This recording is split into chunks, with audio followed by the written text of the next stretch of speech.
Praise the Lord. இன்னைக்கு ஏசப்பா உங்களை பார்த்து சொல்ற வார்த்தை என்ன அப்படின்னா, உங்கள் வெட்கத்துக்கு பதிலாக ரெண்டத்தனையாய் பலன் வரும். ஆமேன். உங்கள் வெட்கத்துக்கு பதிலாக 2 மடங்கு ஆசீர்வாதம் வரும். நீங்க வெட்கப்பட்டு போக மாட்டீங்க. இல்லைங்க, இன்னைக்கு நடக்கிற சூழ்நிலையை பார்த்தா, பிரச்சனையை பார்த்தா நான் வெட்கப்பட்டு போயிடுவணும் அப்படின்னு நினைக்கிறீங்களா? 1 நாள் 2 நாள் தான் இன்னும் இருக்கு, இதை நான் முடிக்கலைன்னா வெட்கப்பட்டு போயிடுவணும் அப்படின்னு கலங்குறீங்களா? நீங்க வெட்கப்பட கர்த்தர் விட மாட்டார். நீங்க வெட்கப்பட ஆண்டவர் விட்டுருவாரா? விட மாட்டார். பிறகு ஏன் பயப்படுறீங்க? உங்க சூழ்நிலையவே அவர் மாத்திடுவார். ஒரு நிமிஷத்துல எல்லாத்தையுமே மாற்ற வல்லமையுள்ள தேவன் அவர். ஆமேன். உங்களுக்கு இன்னைக்கு எந்த காரியத்துல பயமா இருக்கு?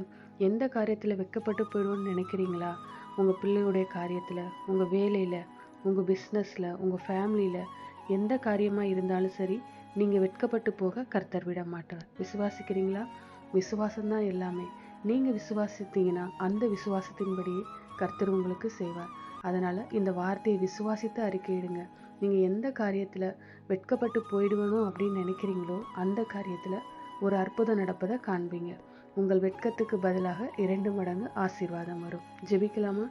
எங்கள் நல்ல தகப்பனே, அப்பா, இன்றைக்கு நீர் எங்களோடு பேசின வார்த்தைக்காக உம்மை ஸ்தோத்தரிக்கிறோம். அதன்படியே இந்த சூழ்நிலையெல்லாம் மாற்றி 2 மடங்கு பலனை காணும்படி செய்யுங்கப்பா. நான் விசுவாசிக்கிறேன், அற்புதத்தை எதிர்பார்க்கிறேன். இயேசு கிறிஸ்துவின் நாமத்தில் ஜெபிக்கிறோம் பிதாவே. ஆமேன். God bless you.